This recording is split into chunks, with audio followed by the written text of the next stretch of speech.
Bonjour tous mes super branchés, on est de retour pour une nouvelle vidéo du jour avec les pronostics du samedi. Alors en ce moment, les résultats sont plutôt insatisfaisants. Les résultats ne sont pas à la hauteur de nos attentes, mais c'est plutôt normal vu qu'on est au terme des championnats. Les équipes sont un peu relâchées, mais pour autant, on se doit de faire mieux. Dans cette vidéo, on va le faire. Sur la dernière vidéo avec les pronostics Europa League, Europa Conference League, on a eu 5 bons pronostics sur 8. Déjà, c'est pas trop mal. On espère minimum un 6 sur 8 de cette vidéo. Alors déjà, je compte sur vous. Si vous kiffez le contenu de cette vidéo, n'hésitez pas à la liker, la partager. Et si ce n'est pas le cas, j'aimerais vous inviter en commentaire. Alors n'hésitez pas à me laisser vos 8 pronostics dans l'espace commentaire. Mais par contre, si vous n'êtes pas encore abonné à la chaîne, c'est le moment idéal de le faire en activant la cloche de notification pour rater aucune de nos prochaines vidéos. Et si vous voulez plus de paris sportifs, je vous invite à rejoindre le Telegram de GMews, dans lequel on est plus de centaines de parieurs à donner nos avis, à donner nos pronostics. Le lien se trouve dans la description. Le premier match oppose Ulsan Daegu. On a une belle équipe d'Ulsan qui fait un bon début de saison. Non seulement ça occupe la tête du classement avec 20 points, c'est aussi une belle formation qui reste sur une bonne dynamique, soit 7 victoires, 1 nul.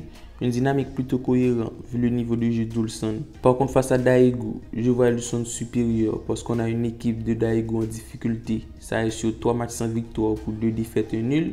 Et face à la bonne montée d'Ulsan, je vois mal les visiteurs faire un bon résultat.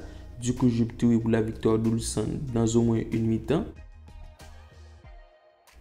Le match suivant oppose Godefeu et Mglabach. C'est la lanterne rouge qui reçoit le 12e au classement. Du côté des promus en grande difficulté, l'équipe se retrouve en dernière position au classement.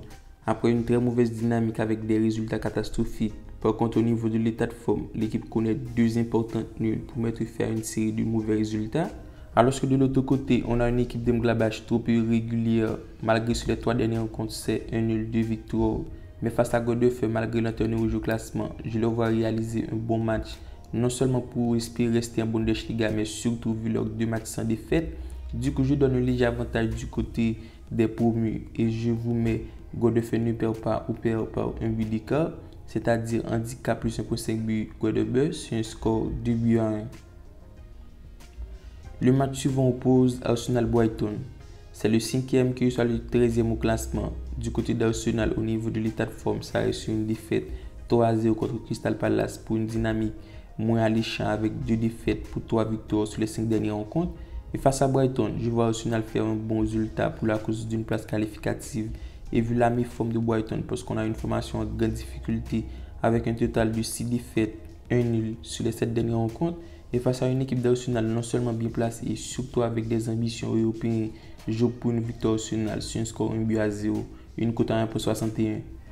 On se retrouve en Championship avec l'équipe de Middlesbrough qui reçoit Hull. C'est une affiche qui s'annonce déséquilibrée au niveau de la motivation.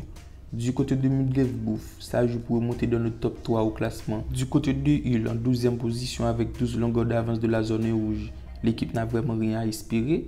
Par contre, du côté de Middlesbrough, au niveau de l'état de forme, ça reste sur une défaite et reste tout de même sur une dynamique plutôt irrégulière en Championship avec 2 victoires, 2 défaites, 1 nul sur les 5 dernières rencontres.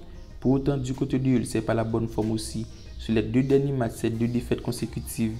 Il perd 1-0 contre Huddersfield, 3-1 contre Luton. Selon moi, dans ce match, l'équipe à domicile devrait s'imposer vu l'enjeu du match. Du coup, j'opterai pour une victoire Middlesbrough sur un score 2 buts à 0. Le match suivant oppose Young Boys Lausanne. Selon les books, Young Boys est en position de force pour aller faire la victoire, une cote à 1.30 et celle de Lausanne à 8.50. Au niveau du rapport de force, c'est le 2e qui soit le dernier au classement. Et même si Young Boys en ce moment, la dynamique n'est pas exceptionnelle parce que sur les 5 dernières rencontres, c'est 3 nuls, 2 défaites. Mais face à Lausanne qui malgré au niveau de l'état de forme, ça reste sur une victoire. Mais la dynamique globale reste très insatisfaisante et selon moi, c'est le moment parfait pour Young Boys de se relancer pour espérer rester dans le top 3. Du coup, j'opterai pour la victoire de Young Boys sur un score 3 buts à 1, une cote à 1.30. On se retrouve en Italie avec le match qui oppose Inter de Milan et Las Vérone. C'est le 3e qui reçoit le 9e au classement. Encore une rencontre déséquilibrée entre 2 formations qui présentent un effectif pas de même qualité. Du côté de l'Inter, après 2 nuls, au niveau de l'état de forme, ça reste une courte victoire contre Juventus et se met dans de bonnes conditions pour entamer ce match face à une Las Vérone plutôt pas mal en ce moment. Ça fait de bons résultats. On a la victoire 1-0 contre Genoa, le nul 1 but partout contre Fiorentina. Mais pourtant, dans ce match, je le vois en difficulté. Sans difficulté, j'opterai pour une victoire Inter de Milan sur un score de 2-0. L'avant-dernier rencontre oppose Teplice-Sparta Prague.